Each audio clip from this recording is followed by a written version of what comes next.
एक ऐसा आदमी चुनिए जो आपके साथ मिट्टी में मिल जाए, आपकी लड़ाई लड़े। राहुल गांधी जिस पार्टी का समर्थन करेंगे उस पार्टी को चुनाव में हार तय है।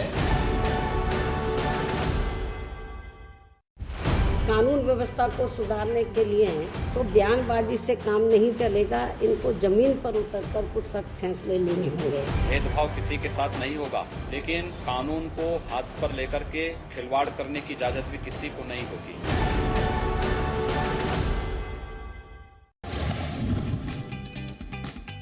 बॉलीवुड सितारों ने विजयादशमी पर देशवासियों को बधाई दी है। इन सितारों की लिस्ट में कंगना रनौत, अमिताभ बच्चन, हेमा मालिनी और अभिषेक बच्चन के नाम शामिल हैं। वहीं अपनी पोस्ट में अमिताभ बच्चन ने भगवान राम की तस्वीर साझा कर सभी को दशहरा की शुभकामनाएं दी। कंगना ने भी सोशल मीडिया पर एक पोस्ट शेयर कर अपने सभी फैंस को दशहरा की शुभकामनाएं दी हैं। उन्होंने लिखा, कुछ भी हो, कैसे भी हो, चाहे वक्त लग जाए, लेकिन जीत हमेशा सच्चाई की होती है। बॉलीवुड एक्ट्रेस काजोल नवमी के पर्व पर जश्न मनाती नजर आईं। काजोल अपनी मां तनुजा और बहन तनीषा मुखर्जी के साथ ब्लू रंग की खूबसूरत साड़ी पहनकर दुर्गा पंडाल में पहुंची थी। साड़ी के चारों ओर गोल्डन कलर का खूबसूरत बॉर्डर है, जिसमें काजोल बेहद खूबसूरत नजर आ रही हैं। सोशल मीडिया पर शेयर की गई तस्वीर को फैंस काफी पसंद कर रहे हैं। सचिन तेंदुलकर ने एक बच्चे का वीडियो शेयर किया है, जिसमें वो बच्चा गजब की गेंदबाजी करते दिख रहा है। गली में क्रिकेट खेल रहे इस बच्चे की गेंदबाजी एक के बाद एक बल्लेबाजों को चकमा दिए जा रही है। सचिन भी इस master blaster little leg spinner के फैन हो गए। सचिन ने सोशल मीडिया पर ये वीडियो शेयर करते हुए छोटे बच्चे के खेल के लिए इस जुनून की तारीफ की है। ये वीडियो मानवता की एक अनोखी मिसाल पेश कर रही है। पेरू की राजधानी लीमा का ये वीडियो देखिए, जहां एक कबूतर बिजली की हाई वोल्टेज तार में फंस गया। जितनी देर वो वहां फंसा रहता, उतना ही ज्यादा उसकी जान पर खतरा बना रहता। बिना फायर ब्रिगेड की मदद के इतनी ऊंचाई पर पहुंचना मुश्किल था। ऐसे में 2 पुलिस कर्मियों ने एक तरकीब निकाली। उन्होंने ड्रोन से एक धारदार चाकू को टेप से जोड़ दिया और उसे पक्षी के नजदीक ले जाकर उस धागे को काटा, जिसकी वजह से वो तार में फंसा हुआ था। पुलिस कर्मियों का ये आइडिया सफल रहा और कबूतर की जान बच गई। सोशल मीडिया पर यह वीडियो काफी वायरल हो गया। प्रस्तुतकर्ता Nutrela diabetic care, blood sugar level और वजन को नियंत्रित रखने वाला न्यूट्रास्यूटिकल, अम्बा शक्ति SDTMT, largest plant of north India, world renowned technology, immunity बढ़ाने के लिए महिलाओं की नंबर 1 औषधि व टॉनिक हेम पुष्पा, पतंजलि गाय का देसी घी खाएं, मिलावट के जहर से अपने मासूम बच्चों व परिवार को बचाएं। इंडिया के बड़े भैया मतलब Agarwal packers. Search agrwalpackers.in। The original Agarwal packers and movers, DRS group. Hicks digital thermometer, ये भरोसा है 100 वर्षों का। Hicks digital thermometer, Agarwal packers and movers limited की पहचान, ये चेहरा। For shifting call 9300 300 300। और 50 साल पुरानी रामू रतले वाली खांसी की गुणकारी दवा है कासमधु। Kasamadhu cough syrup.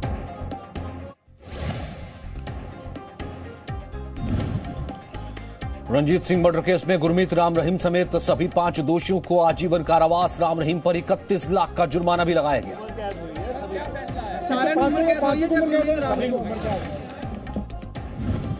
कश्मीर में टारगेट किलिंग से डरे प्रवासी मजदूरों का पलायन शुरू। पूर्व राज्यपाल सत्यपाल मलिक बोले, मेरे कार्यकाल में श्रीनगर में नहीं घुस पाता था आतंकी। इस श्रीनगर के 50 किलोमीटर के दायरे में घुसने की हिम्मत नहीं करते थे। आर्मी चीफ का जम्मू कश्मीर दौरा, सुरक्षा हालात की करेंगे समीक्षा। गृह मंत्री अमित शाह ने भी सेना और पुलिस के अधिकारियों के साथ की बैठक। 23 अक्टूबर को कश्मीर दौरे पर जाएंगे अमित शाह।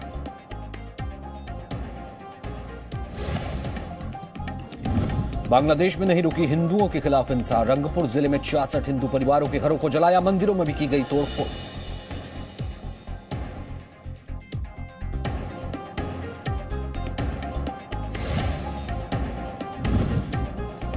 लखीमपुर हिंसा के खिलाफ संयुक्त किसान मोर्चा का रेल रोको अभियान। पंजाब और हरियाणा में कई जगह पर रोकी गई ट्रेनें। गृह राज्य मंत्री अजय मिश्र के इस्तीफे की मांग। केरल से लेकर उत्तराखंड तक बदला मौसम का मिजाज। केरल में बाढ़ से 27 लोगों की मौत। उत्तराखंड में पहाड़ों पर बर्फबारी, मैदानी इलाकों में बारिश से तापमान में गिरावट।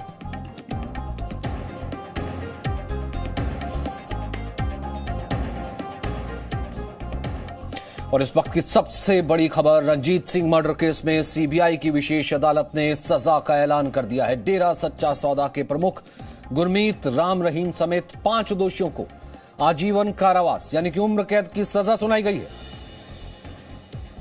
साथ ही राम रहीम पर 31 लाख रुपए का जुर्माना भी लगाया गया है। रंजीत हत्याकांड में राम रहीम को दोषी पहले ही पाया गया था। कुल मिलाकर के 5 लोगों को दोषी पाया गया था। इससे पहले 2 बलात्कार के मामलों में 10-10 साल की सजा राम रहीम पर पहले से चल रही है। एक उम्र कैद की सजा और एक और उम्र कैद की सजा गुरमीत राम रहीम पर। अमित भारद्वाज लगातार इस वक्त हमारे साथ पंचकुला कोर्ट से बने हुए हैं। अमित, इस वक्त हम आपसे जानना चाहेंगे कि लगातार एक तो सबसे बड़े हम ये कहते हैं न्याय की विजय इसलिए है कि चाहे कोई कितना भी बड़ा हो, कानून से ऊपर नहीं होता, और धर्म का आड़ लेकर के कोई अपराध करे तो जरूरी नहीं कि वो बच जाएगा।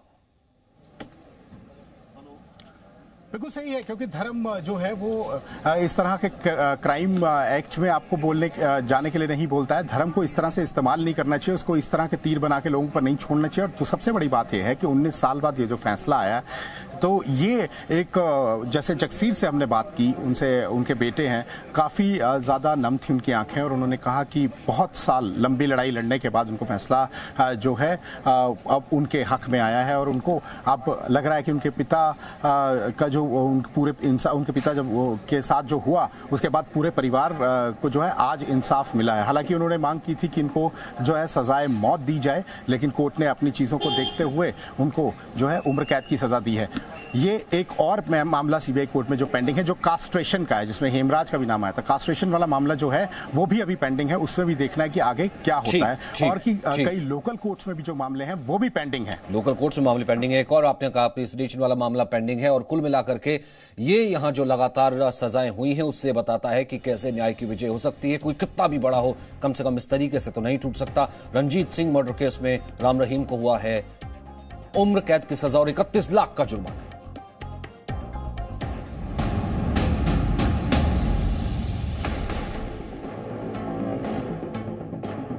हम लोग यहाँ 15-20 साल से आ रहे हैं, जो कि ऐसा हम लोगों के साथ में नहीं होते रहते थे, लेकिन मजदूर के साथ में ऐसा काम वाम करने वाले के साथ में ऐसा नहीं हुए थे, जो कि अब की बार ऐसा हो रहा है। 2-4 जो कांड हुआ, इसलिए डर के मारे मैं जा रहा हूँ वापस। मजबूरी में जाना पड़ गया, नहीं तो अभी हम नहीं जाते हैं। कम से कम 2 साल 2.5 साल रहते हैं। थोड़ा सा मन में हो गया भाई, घर में भी ऐसा कांड सुना, 2-4 ठो जो हो गया ऐसा, तो घरे चले अब वापस देखा जाएगा। क्या खाएंगे? बिहारी लोग हैं जो उनको मार रहे हैं, जो इसलिए बस डर लगता है। घर जा रहे हैं, क्या करेंगे इधर। इस तरह के लोग जहाँ रहते हैं उनमें कोई अटैक न करे, इसके लिए उसके सुरक्षा के लिए कुछ न कुछ इंतजाम जरूर करें।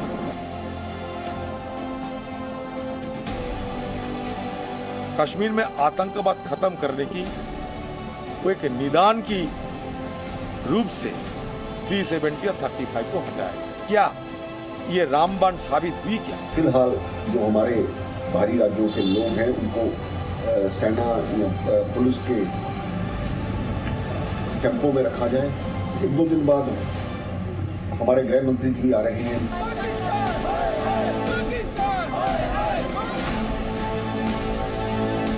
व्यापक और ठोस राष्ट्रीय सुरक्षा के ऊपर रणनीति एनडीए भाजपा को तैयार करके क्रियान्वित करनी चाहिए।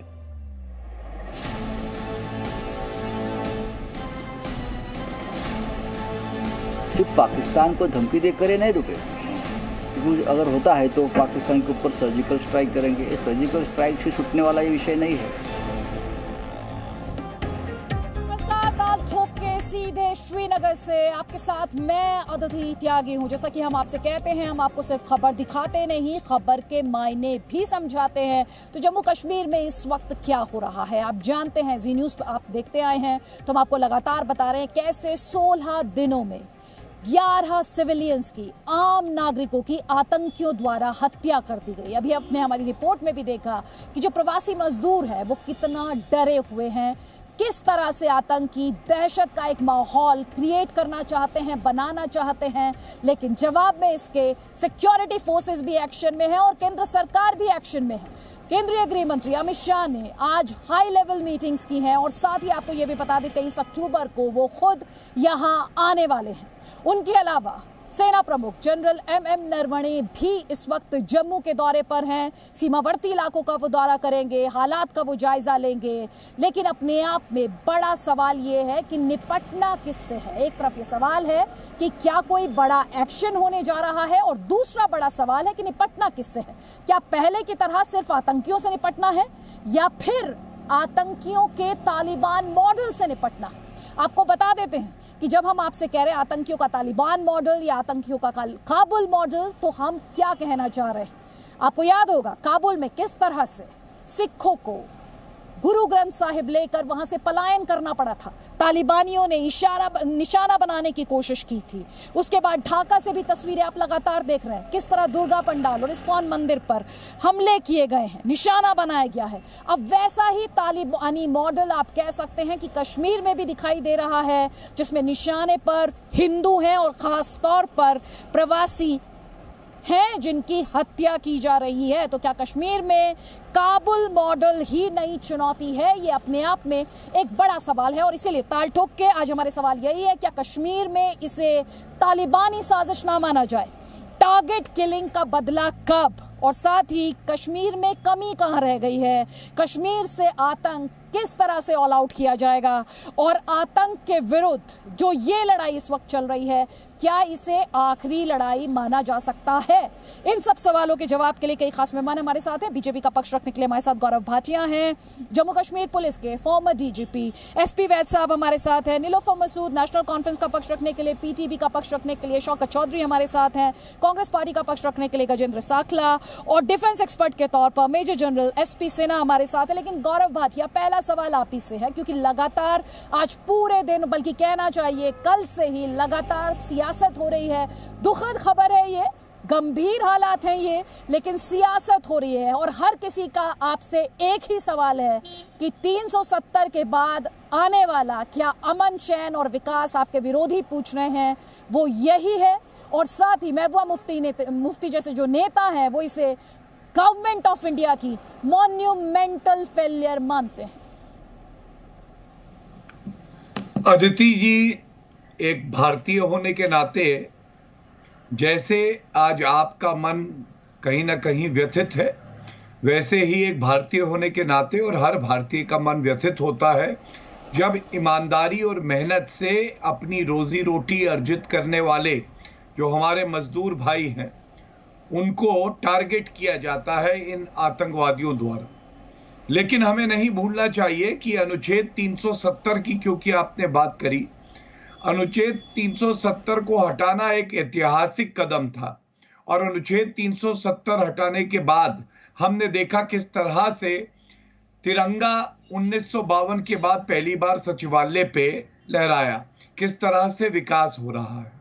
और ये आतंकवादी संगठन सोचते हैं कि वो हमें डराएंगे, लेकिन ये भी सच्चाई है कि हमारे देश की वीर सेना का शौर्य देख के, जिन्होंने पिछले 10 दिन में 9 मुठभेड़ करी है और करीब 15 आतंकवादियों को ढेर किया है, तो घबराए आतंकवादी संगठन है, विचलित पाकिस्तान है और हमारे पास वो ताकत है कि हम आतंकवाद का पूरी तरह से खात्मा कश्मीर से भी और पूरे भारत से करेंगे। और एक बात मैं और कह दूं, जिस तरह का बदलाव आ रहा है। Sorry I am interrupting you. नहीं please Gaurav, sorry I am interrupting you. आपने बदलाव की बात की, मैं खुद आई थी 2 महीना पहले, इसी कश्मीर में आई थी, इसी श्रीनगर में आई थी, करीब 2 हफ्ते में यहाँ पर रही थी और हमने ग्राउंड से रिपोर्ट अपने दर्शकों तक पहुंचाई थी। हमने देखा था कि किस तरह से ग्राउंड पर काम हुआ है। लेकिन अब हम जिस सिनेरियो की बात कर रहे हैं वो सिनेरियो सिक्योरिटी से जुड़ा हुआ सिनेरियो है। अब वो सिनेरियो टारगेटेड किलिंग से जुड़ा हुआ है। आपका एडमिनिस्ट्रेशन है, आपकी सरकार है, आपकी अकाउंटेबिलिटी है। बड़ा सवाल यही है कि जो टारगेटेड किलिंग है, जो अपने आप में एक हाइब्रिड वॉरफेयर है, उस तरह के हालात में आप लोगों की सुरक्षा, लोगों की सेफ्टी कैसे इंश्योर करेंगे? ये एक चैलेंज है, ये तो आप मानेंगे।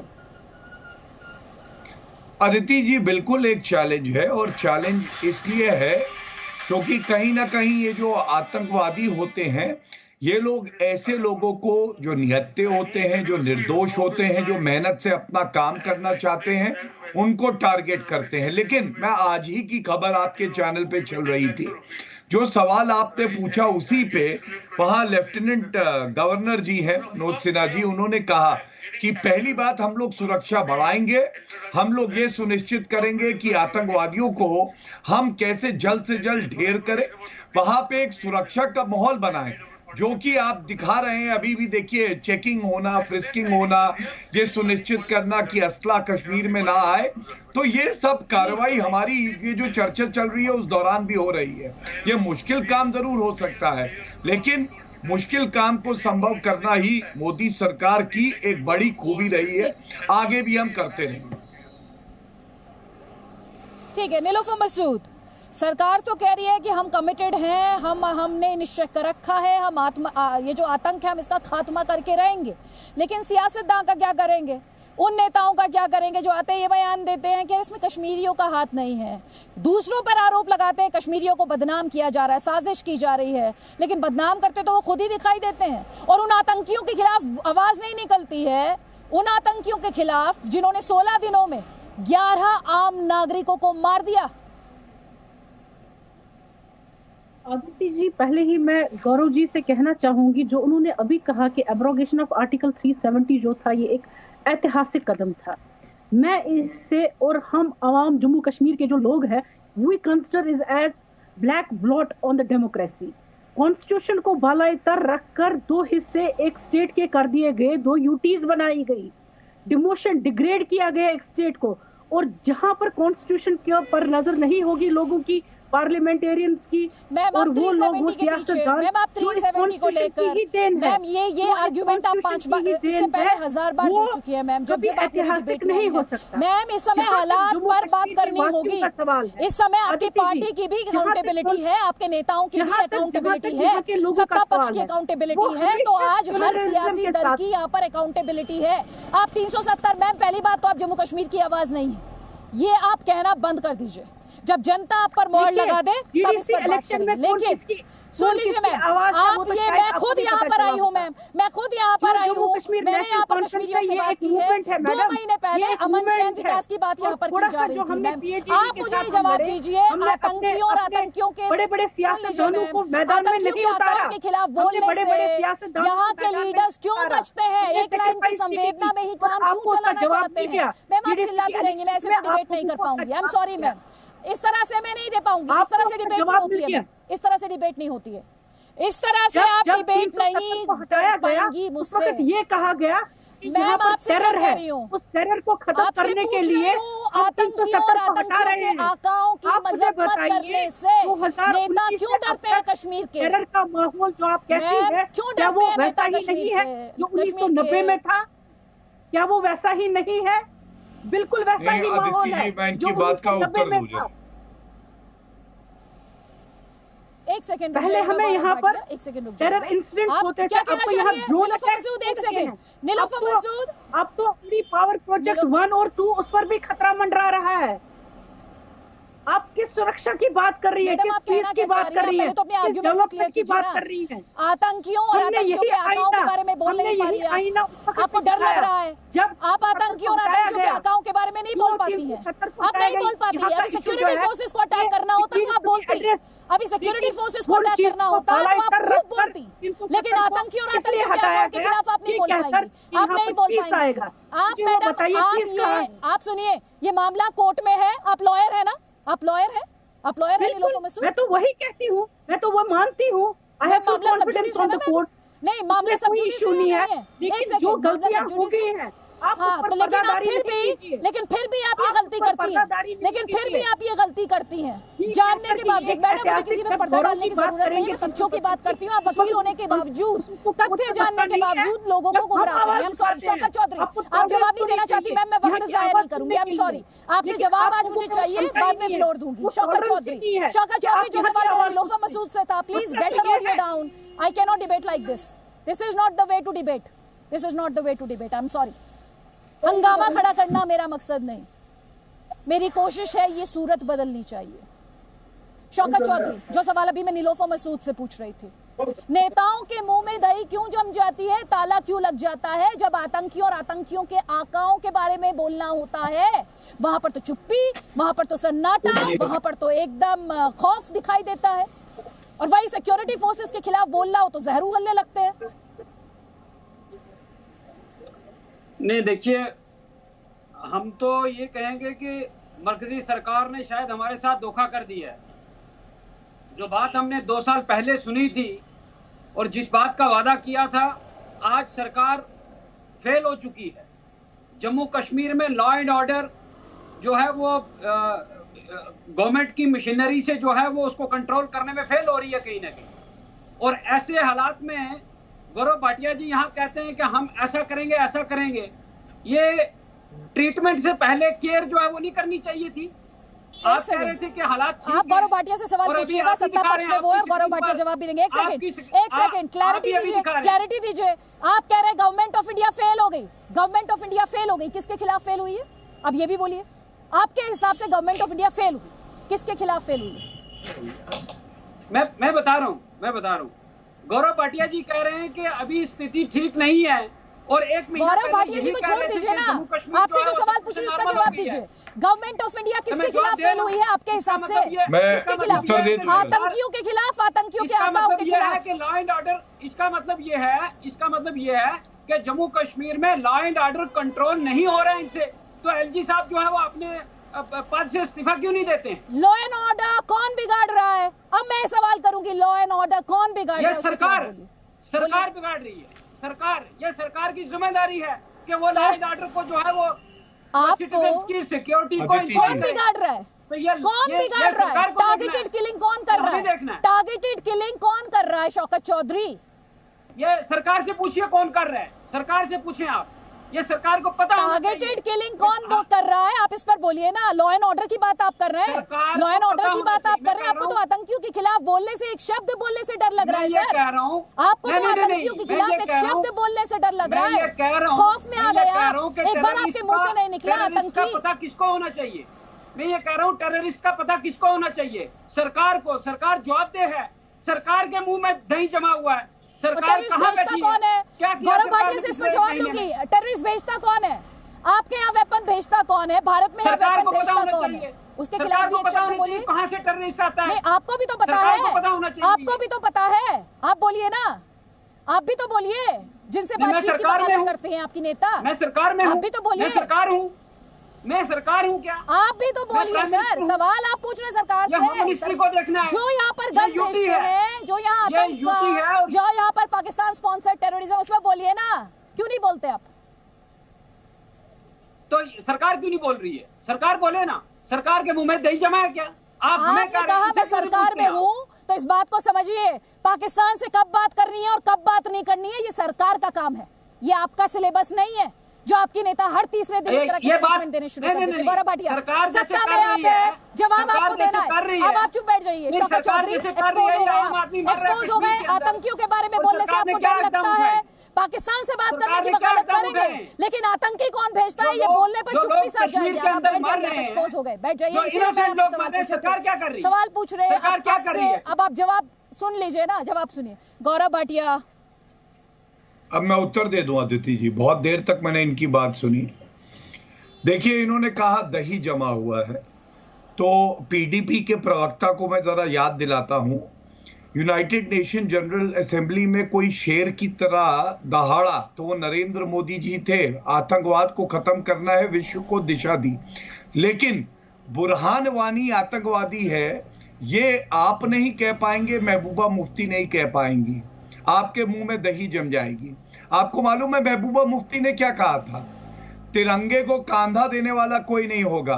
तो सुनो भैया, आपके मुंह में दही जमेगी, लेकिन मैं कह दूं गरज के बरस के। चुप कराइए, इनको चुप कराइए, बदतमीज को चुप कराइए, प्लीज चुप कराइए, बीच में नहीं बोलना, बीच में नहीं। आपकी बात सुनी थी कि नहीं सुनी? इनको चुप कराइए अदिति जी, एंकरिंग आप कर रही हैं, बदतमीजों से हम लोग चर्चा नहीं करेंगे। शौकत चौधरी, शौकत चौधरी, सुन लीजिए मेरी बात, उन्होंने आपको बड़े इंटरप्ट नहीं बदतमीज किया। आप हैं। अरे इंटरप्ट मत कीजिए और प्लीज प्लीज भाषा की मर्यादा, प्लीज मर्यादित भाषा भी इनको बोलिए, ये बदतमीज कैसे कर रहे हैं? इनको तहजीब होनी चाहिए। इतनी बड़ी पार्टी के स्पोक्सपर्सन नहीं है। शौकत चौधरी सबको कह रही हूँ, अब आप भी चुप हो जाइए सर, आप क्यों बोले बीच में सर? प्लीज एक दूसरे को इंटरप्ट मत कीजिए, डिबेट करने आए वाद विवाद कीजिए, हंगामा मत कीजिए। नहीं मैडम, ये इतनी शोर बड़ी मत पार्टी मचाइए के सर। स्पोक्सपर्सन है, प्लीज, ऐसे बात गौरव करेंगे? भाटिया। धन्यवाद सर मैंने देखिए बोला, मैं इतना ही, हाँ धन्यवाद। मैं इनको एक बात कह दूं, अगर गरिमा बना के चर्चा करेंगे तो गरिमा बनी रहेगी, और अगर तू तड़ाक करके बीच में कूदेंगे तो जवाब देना हम जानते हैं। अब सुनिए, तिरंगे को कांधा देने वाला कोई नहीं होगा अगर अनुच्छेद 370 हटा, ये कहा था महबूबा मुफ्ती ने। क्या हुआ? तिरंगा आन बान शान है, हर भारतीय अपनी जान दे देगा। और दूसरी बात, अभी जब तालिबान का राज आया अफगानिस्तान में तो महबूबा मुफ्ती बधाई दे रही थी, क्योंकि आप लोगों की कट्टरपंथी सोच भारत की चिंता नहीं करती है। मैं तो आज चुनौती देता हूं, बोल दो जी न्यूज पे, कह दो बुरहान वानी आतंकवादी है, नहीं बोलोगे। और एक बात और कहूंगा, अदिति जी बार बार ये लोग क्यों कहते हैं कि पाकिस्तान से बात होनी चाहिए? क्या किश्त आती है महीने की? बात तब होगी जब पाकिस्तान सुधरेगा, नहीं सुधरेगा आतंकवाद और बातचीत एक साथ नहीं होगी। अब नेशनल कॉन्फ्रेंस पे आते हैं। सबसे बड़ा काला धब्बा कोई है तो वो उमर अब्दुल्ला है, जो कहते हैं कि बुरहान वानी के मरने पे मस्जिद से आवाज आ रही थी कि कश्मीर को नया हीरो मिला है। अभी फारूक अब्दुल्ला ने कहा कि चूड़ियां नहीं पहनी हुई हैं पाकिस्तान ने।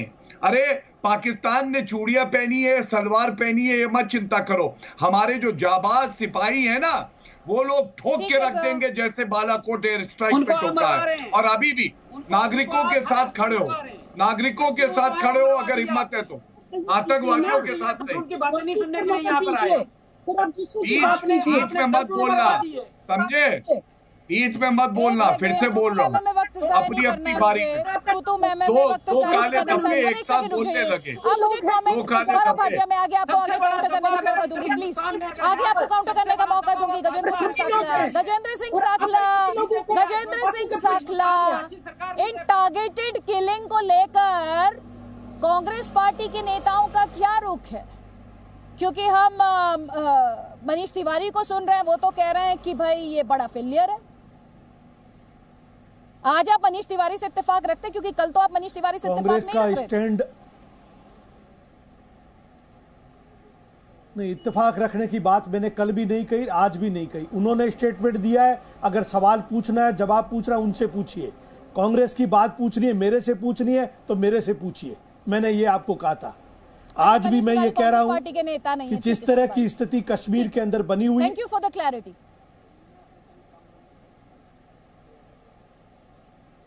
हर बात की क्लियरिटी क्या होती है, इंग्लिश आप ही जानते हो क्या, बाकी नहीं जानते? क्या क्लियरिटी होती है उसके अंदर? मैंने आपको कहा है कि उनसे सवाल पूछना है, उनसे पूछिए। मुझसे पूछा है, मेरे से आपने सवाल पूछा है, मैं जवाब दूंगा। मुद्दे पर रहिए, मुद्दे पर रहिए। तो आप क्या बार बार क्लियरिटी कह रहे हैं? क्या क्लियरिटी इसके अंदर है? हाँ तो जवाब दीजिए। क्या क्लियरिटी है? हाँ तो ठीक है, आपने कहा मैं कांग्रेस पार्टी का पक्ष रखता हूं। मनीष तिवारी से बीच में आप बोल रहे हो, पार्टी के नेता नहीं है क्या? मनीष तिवारी कांग्रेस पार्टी के नेता नहीं है क्या? कैसी बात? उनसे पूछिए ना, मैंने कब कहा नहीं पूछो, तो आप उनसे पूछिए। दूसरे की सफाई मेरे से क्यों पूछते हो? मेरे से पार्टी लाइन पूछो, मैं पार्टी लाइन पे बात करने को तैयार हूं।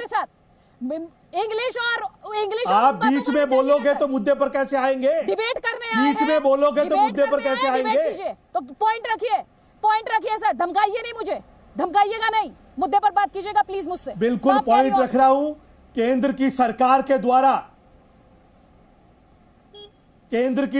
के द्वारा जम्मू कश्मीर के अंदर लॉ एंड ऑर्डर को कंट्रोल करने में पूर्णतया केंद्र की सरकार असफल है। आज शेर की तैर दहाड़ने वाला प्रधानमंत्री और 56 इंच वाला प्रधानमंत्री आज चुप है, और ये बार बार वहां के आज मजदूर पलायन कर रहे हैं, उनके अंदर अविश्वास की भावना पैदा हुई है, वहां का माहौल बहुत खराब है, और केंद्र की सरकार इसके लिए जिम्मेदार है। वो इस जिम्मेदारी को सहन करने की बजाय, जिम्मेदारी को स्वीकार करने की बजाय, उसमें दुरुस्त करने की बजाय पाकिस्तान पाकिस्तान पाकिस्तान पाकिस्तान चिल्ला चिल्ला करके हिंदुस्तान की जनता का ध्यान भटकाती है। अगर पाकिस्तान के लोग शामिल है तो अटैक करो, कार्रवाई करो और कंट्रोल करो, न कि बार बार आरोप लगा करके देश की जनता को गुमराह करना बंद करो और वहां की जो कानून व्यवस्था बिगड़ी है उसको तत्काल प्रभाव से कंट्रोल करना चाहिए। और खाली बैठ करके शेर की तरह दाड़ने वाले बात नहीं बनती। जो पावर में है वो अकाउंटेबिलिटी उसकी है। पाकिस्तान को अगर दोष दिया जाता है तो आपको तकलीफ हो रही है, आप इस तरीके से बिफर रहे हैं। 100% अकाउंटेबिलिटी इतना दर्द हो रहा है आपको पाकिस्तान को अगर कटघरे में खड़ा किया जा रहा है, कोई तकलीफ नहीं हो रही। अकाउंटेबिलिटी पाकिस्तान चिल्लाने से काम नहीं चलेगा। पाकिस्तान के खिलाफ मजबूत कार्रवाई करने की जरूरत है। अगर पाकिस्तान शामिल है तो मजबूती से उसके खिलाफ कार्रवाई करो। शुरुआत हुई उसके पीछे कार्रवाई करो, नीलोफर कोई डर नहीं है किसी बात का। कर रही है 370 को कांग्रेस हटाने को एक ने ब्लैक मजबूती से 2 बार पाकिस्तान पर जम करके अटैक किया है। क्या हुआ था 80s में? दो तरह की बात नहीं की। शायद कोई बात नहीं। चैनलों पर बैठकर पाकिस्तान कांग्रेस नहीं चिल्लाई, कांग्रेस ने अटैक करके पाकिस्तान को आपको तकलीफ हो रही है और पाकिस्तान को अगर कटघरे में खड़ा किया जा रहा है तो कांग्रेस पार्टी के गजेंद्र साखला को तकलीफ हो रही है। ये अपने आप में समझ ये समझ कटघरे में खड़ा करने से नहीं होगा, कार्रवाई करिए। जनता के साथ जो कमिटमेंट किया 7.5 साल तक इस तरीके से नहीं कुछ लोग 5 बातें बोलेंगे, मुझे कुछ समझ नहीं आएगा। आई एम सॉरी, एक बार में एक आवाज चाहिए, काम करो, बेवकूफ बनाना बंद करो। जम्मू कश्मीर में चल रहा है, तालिबान लेके डराओगे, पाकिस्तान लेके देश की जनता को डराना बंद करो। Please sir. एसपी वैद जी, पहले आतंकी कहीं और से आते थे क्या? गजेंद्र साखला भूल गए हैं शायद एसपी वैद साहब। पहले आतंकी इनके हिसाब से शायद पाकिस्तान से नहीं आते होंगे, शायद इनको ये कंफ्यूजन है या ये सिर्फ सियासी रोटी सेकने की मजबूरी है, ये वोटों की मजबूरी। पर मुझे नहीं समझ आता कि पाकिस्तान की हिमायत करने वाले इस देश में कौन से लोग हैं जो इनको वोट दे देंगे, ये मेरी समझ से परे है। लेकिन जो इस वक्त सिक्योरिटी को लेकर सिचुएशन है, जो इस वक्त हालात हैं, जिस हाइब्रिड वॉरफेयर को लेकर बात की जा रही है, मौजूदा हालात में कितना बड़ा चैलेंज आप मान रहे हैं?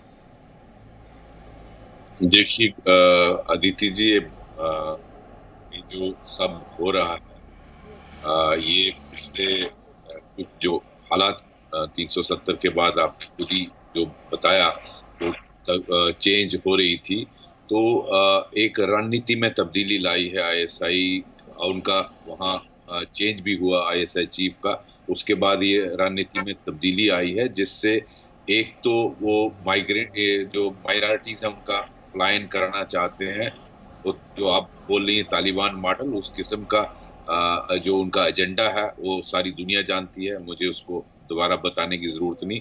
दूसरा जो development agenda government of India कह रही थी कि हम जम्मू कश्मीर का नक्शा बदल देंगे, जब वहाँ के जवानों को नौकरियां मिलेंगी, काम मिलेंगे, वहाँ IIT, IIM, medical colleges, industries लगेंगी, इतनी अच्छी इंडस्ट्रियल पॉलिसी अनाउंस की, काफी लोग इसमें उत्साह कर रहे थे। ये सारी चीजें जो है एक उनमें एक हड़बड़ी मच गई कि अगर ये सब हो गया तो कश्मीर के बच्चे जो हैं वो पॉजिटिव एक्टिविटी में इन्वॉल्व हो जाएंगे, तो फिर उनको टेररिस्ट कहाँ से मिलेंगे। तो इस सोच से ये किया गया। अब ये मजदूरों को टारगेट इसीलिए किया जा रहा क्योंकि सारा डेवलपमेंट वर्क वहाँ का मजदूर करता है, और यहाँ तक कि जो कश्मीर की एग्रीकल्चर और हार्टिकल्चर है, उनकी सेब, वो भी बाहर के मजदूर करते हैं। इसका सबसे ज्यादा असर कश्मीर के लोगों को होगा, आम आदमी को इसकी तकलीफ होगी, ये मैं जानता हूँ। और इसलिए हम सबको इकट्ठा होना चाहिए, हम हर कश्मीरी को इकट्ठा होना चाहिए, और इस ये जो जंग आईएसआई और वहाँ की आर्मी ने यहाँ इसको प्ले ग्राउंड बनाया, इसको बैटल फील्ड बनाया है, और जिसमें कश्मीर के जवान की जिंदगी तबाह हो रही है पिछले 2 डिकेड्स में। ये हम सब मिलकर लड़ना चाहिए, जिस तरह हमने पंजाब में लड़ाई की। मैं समझता हूँ हमारा एक मिनट, मैं एक बहुत छोटा सा आदमी हूँ, लेकिन मेरी अंडरस्टैंडिंग के मुताबिक एक पॉलिटिकल पार्टीज को अपना डेवलपमेंट प्लान, अपने कश्मीर के बारे में बोलना चाहिए। नेशनल सिक्योरिटी पे एकजुट होकर पाकिस्तान और आईएसआई का मुकाबला करना चाहिए। आप टारगेट जरूर करिए गवर्नमेंट ऑफ इंडिया को, लेकिन दूसरे मुद्दों पे, नॉट ऑन नेशनल सिक्योरिटी। लेकिन उनका क्या करेंगे वैद साहब और जनरल सिन्हा, जिन्हें लगता है कि आतंकियों का हमदर्दी बनने से वोट मिलते हैं? आतंकियों के लिए हमदर्दी दिखाने से वोट मिलते हैं, आतंकियों का हमदर्द बनने से वोट मिलते हैं, जिन्हें लगता है कि पाकिस्तान के लिए अगर तकलीफ दिखाई जाए तो वोट मिलता है। अब आप क्या करेंगे? एसपी वैद साहब अभी कह रहे थे ना कि मुझे लगता है राजनीतिक दलों को ये समझना चाहिए, हम राजनीति तो इस तर्ज पर की जा रही है और इसीलिए सवाल खड़े होते हैं। लेकिन जनरल सिन्हा यहाँ पर, क्योंकि सर ने एक पॉलिटिकल पॉइंट उठाया, मैं उस पॉलिटिकल पॉइंट को एक कदम आगे लेके जाऊंगी। हमने बीते दिनों में ये भी सुना कई बार यहाँ के नेताओं को बोलते हुए डेमोग्राफी चेंज करने की कोशिश की जा रही है। ये डर, ये दहशत तो यहाँ के नेताओं ने भी फैलानी शुरू की थी। क्या वो आज इस जिम्मेदारी से भाग सकते हैं? यहाँ ये फिर ये अपने वोट बैंक को एड्रेस कर रहे हैं जब ये कह रहे हैं कि कश्मीर का डेमोग्राफिक चेंज हो रहा है। देखिए, ये जिस तरह से सेलेक्टिव टारगेटिंग हो रही है और इनोसेंट लिबरल्स की हत्या हो रही है, उसके दो स्वरूप हैं। पहला, 1990 का ये प्रिलिमिनरी फेज़ है, वो स्वरूप मैं देख रहा हूँ 2021, ये प्रिलिमिनरी फेजेस हैं। दूसरा कि क्यों सेलेक्टिव टारगेटिंग किलिंग किया जा रहा है, क्योंकि इसके भी दो मकसद हैं। पहला कि जो लोग वहाँ नॉन मुस्लिम्स हैं उनको इतना भय माहौल क्रिएट करो कि वहाँ से भाग जाएं। तीसरा कि जो लोग घर वापसी के लिए इच्छुक हैं उनको आने से रोको, ताकि जो डेमोक्रेटिक कंपोजिशन की जो ये इनकी जो सोच है, कल्पना है, वो इंटैक्ट रहे। चौथा कि ये जो सिंगल वोल्फ टेक्निक इस्तेमाल कर रहा है ISI कि एक आदमी को भेजो, हथियार दो, और वो जिहादी के पास क्या एडवांटेज है, सरप्राइज उसके पास है, किसको मारना है उसको पता है, कैसे मारना है, कहाँ मारना है, क्या हथियार करना है, ये सब उसके पास ज्ञान है। सुरक्षा बल के पास ये कंप्लीट ज्ञान नहीं हो सकता। सुरक्षा बल हर एक व्यक्ति विशेष को सुरक्षा नहीं दे सकता, ये मुमकिन नहीं है। तो ये जो इनोसेंट लिबरल्स हैं, ये सिटिंग डक है जहादीज के सामने। तो मैं ये कहना चाहता हूँ, हालांकि जब मैं ये बात कहता हूँ तो उसके पहले मैं एक बात कहना चाहता हूँ कि जो लोग टेरर स्ट्रक्चर के हिस्सा हैं, चाहे वो जब OGW हों, चाहे वो स्लीपर सेल्स हों, चाहे अम्यूनिशन प्रोवाइडर्स हों, हथियार प्रोवाइडर्स हों, खाना देते हों, शेल्टर देते हों, रात में सोने का मौका देते हों घर में, और जब सुरक्षा बल घेरती है तो उनको आतंकवादियों को भागने का मौका देते हों, ये सब के सब टेरर स्ट्रक्चर के हिस्सा हैं अदिति। और इन पूरे स्ट्रक्चर को, जहाँ तक मेरी सोच है, ये भी उतना ही बड़े जिहादी हैं, आतंकी हैं, जितना बाकी आतंकी हैं जो एक्चुअल हथियार चलाते हैं और मौत के घाट उतारते हैं इनोसेंट लोगों को। ये पूरे स्ट्रक्चर को ध्वस्त करना पड़ेगा अदिति, जिनकी आप बात कर रहे हैं, जब उनके खिलाफ एक्शन लिया जाता है। जनरल सेना, आप जिनके खिलाफ एक्शन की बात कर रहे हैं उस पर भी तो पॉलिटिक्स होती है ना। जब एक्शन लिया जाता है, जब आतंकियों के घर परिवार वालों से जिन पर एंटी इंडिया एक्टिविटीज में संलिप्त होने की बात सामने आती है, तब महबूबा मुफ्ती जैसे नेता ये बोलते हैं कि ज्यादती हो रही है, सख्ती बरती जा रही है, लोगों का शोषण किया जा रहा है। उनका आप क्या करेंगे? सीपी जो बड़ी खबर है वो अपने दर्शकों को दे देते हैं। बिहार DGP ने जम्मू कश्मीर के मुख्य सचिव से बात की है। बिहार के DGP ने बिहार से आए मजदूरों की सुरक्षा बढ़ाने की मांग की है। आपको ये भी बता दें, साथ ही आतंकियों की गिरफ्तारी और सख्त सजा दिलाने की भी मांग की गई है। ये जम्मू कश्मीर के मुख्य सचिव से बात है बिहार DGP की। एक बार फिर से बताते हैं, वो कह रहे हैं कि जो बिहार से मजदूर आए हैं उनकी सुरक्षा जो है वो सुनिश्चित की जाए और साथ ही आतंकियों की गिरफ्तारी हो और उन्हें सख्त से सख्त सजा दिलाई जाए। ये बड़ी खबर इस वक्त जी न्यूज़ पर हम आप तक पहुंचा रहे हैं। ताल ठोके में भी हम ये सवाल उठा रहे हैं कि जो तालिबानी सोच है इसका इलाज क्या है, क्योंकि जब आतंकियों पर, उनके हमदर्दों पर, जब उनके इंफ्रास्ट्रक्चर पर प्रहार किया जाता है तो कुछ ऐसे राजनीतिक दल और उनके नेता हैं कि उन्हें तकलीफ होनी शुरू हो जाती है। नीलोफर मसूद, पहले आप, शौकत चौधरी, उसके बाद गौरव भाटिया। जल्दी जल्दी शौकत चौधरी।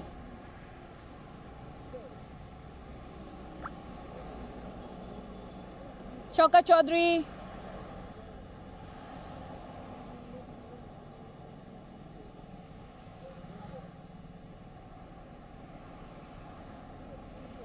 शौकत चौधरी, आपने शायद अपना ऑडियो म्यूट किया हुआ है, आप उसको अनम्यूट करें। नीलोफर मसूद, जल्दी से आपका पॉइंट और उसके बाद गौरव भाटिया आपका काउंटर, प्लीज जल्दी जल्दी। लेकिन नीलोफर मसूद, मिलिटेंसी, टेररिज्म की बात अगर जम्मू कश्मीर में की जाती है तो आपकी पार्टी क्या पल्ला झाड़ सकती है मैडम अपनी जिम्मेदारी से? देखिए, हमारी पार्टी जो है उन्होंने कभी भी पल्ला नहीं झाड़ा अपनी जिम्मेदारियों से। अगर कोई क्रिटिसिज्म है इसको पॉजिटिव वे में लेना चाहिए, क्योंकि हर कोई चाहता है कि पीस हो, अमन हो, हर कोई चाहता है। बीजेपी चूंकि इस वक्त सेंटर में डायरेक्टली जो यहाँ पर स्टेट, ये हमारी यूटी है, it is directly under the control of the centre. अगर उससे क्वेश्चन किया जाता है तो वो एंटी नेशनल कैसे हो गया, आप मुझे बताइए।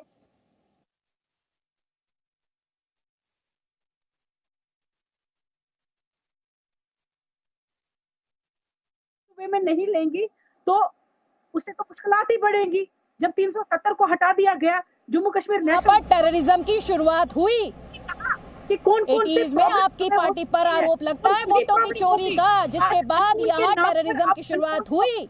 अकाउंटेबिलिटी तो आपकी उसके लिए भी फिक्स की जाएगी मैम। अननोन है क्या ये failure of government of India नहीं है? आप एक्सेप्ट क्यों नहीं करते? वो एक्सेप्ट क्यों नहीं अपने रेस्पॉन्सिबिलिटी करते कि हाँ हमसे कहीं ना कहीं लैप्स हुआ है, सिक्योरिटी लैप्स हुआ है।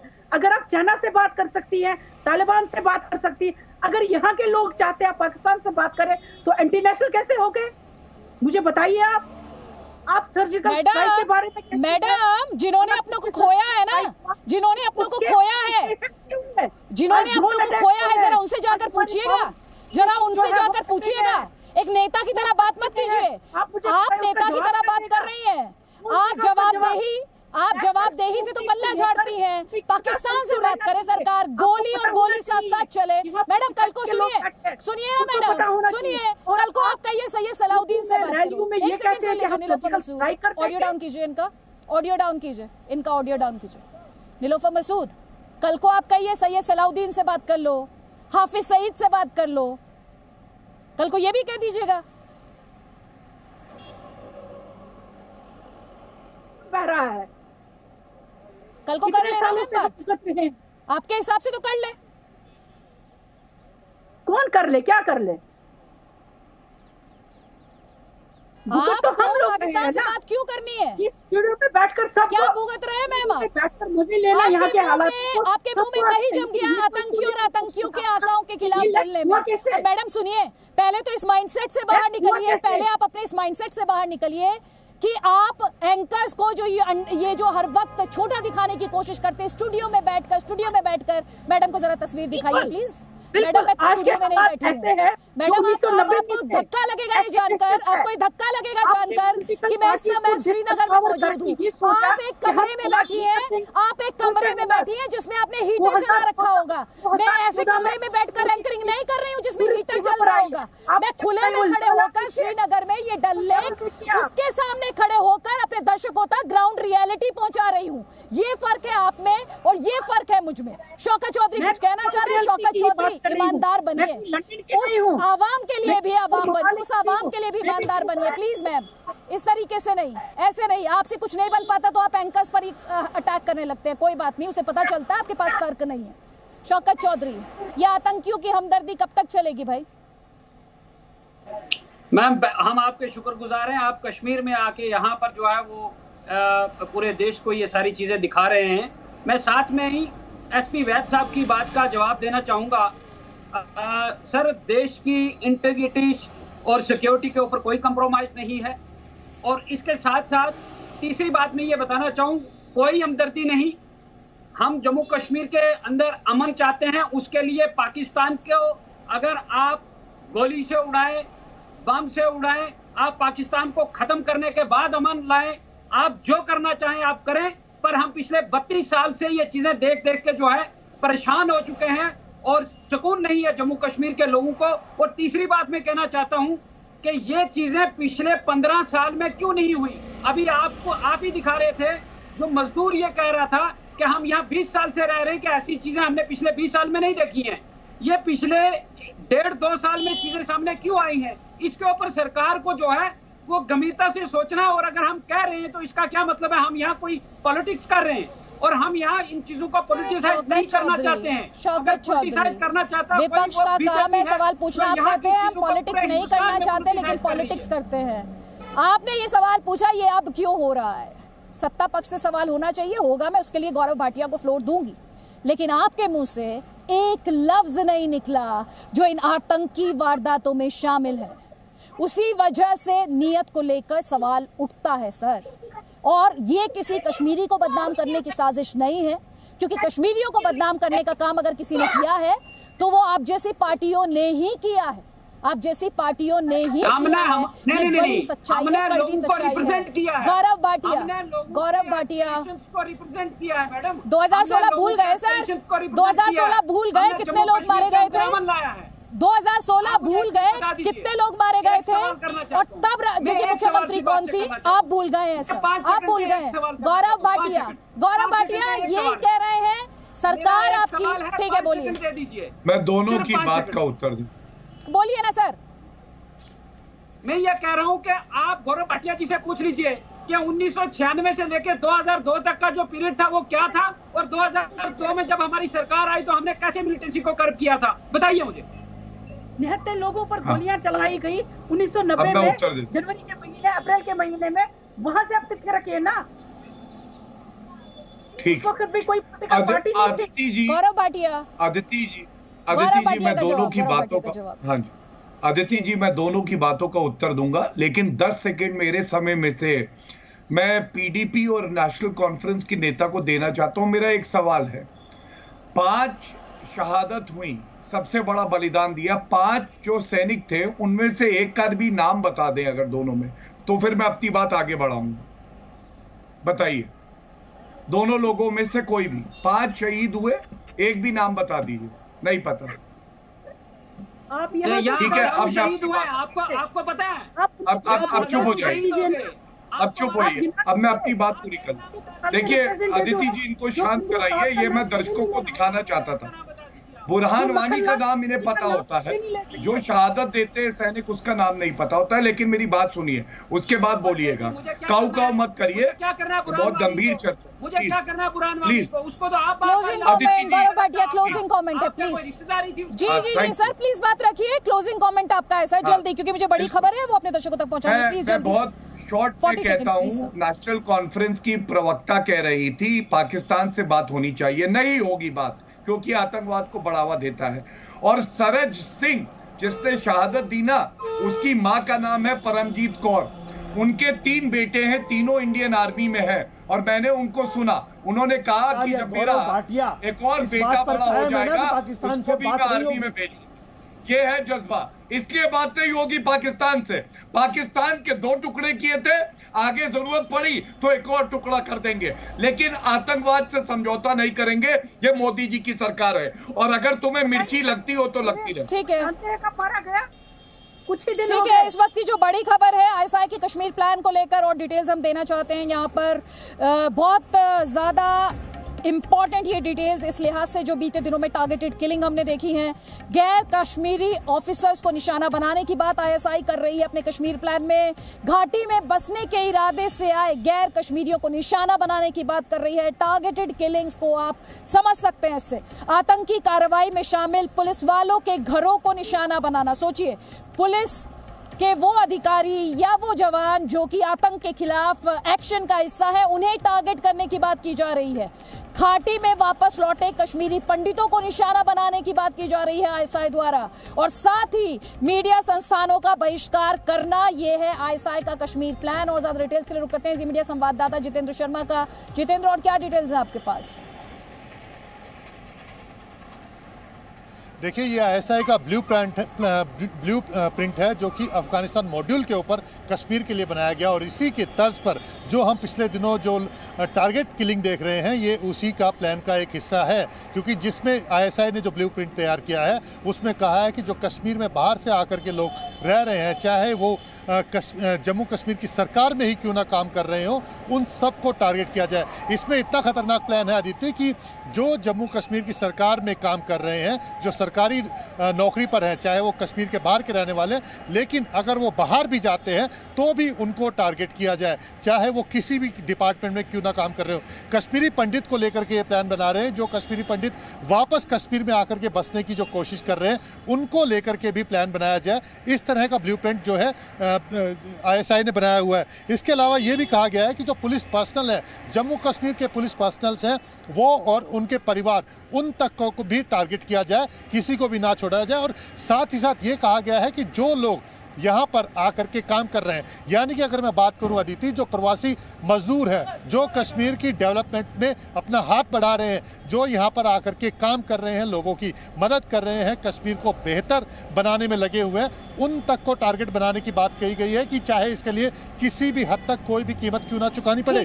तो ये ISI ने जो ब्लूप्रिंट तैयार किया है उसका एक हिस्सा है। इसके अलावा जो जितने भी बेहतरी के लिए, यानी कि जो कश्मीर की बेहतरी के लिए जो भी गवर्नमेंट स्कीम चला रही है, वक्त की कमी है जी जी, यहाँ पर मैं आपको रोकूंगी। बहुत बहुत शुक्रिया। तो गैर कश्मीरी ऑफिसर्स, इसके अलावा जो घाटी में बसने के इरादे से आए गैर कश्मीरी हैं, आतंकी कार्रवाई में शामिल पुलिस वाले और उनके घर वाले हैं, और साथ ही घाटी में वापस लौटने वाले कश्मीरी पंडितों को निशाना बनाने की ISI की बड़ी साजिश है। जी न्यूज़ पर बड़ी खबर बस थोड़ी ही देर में, आप रहिए हमारे साथ।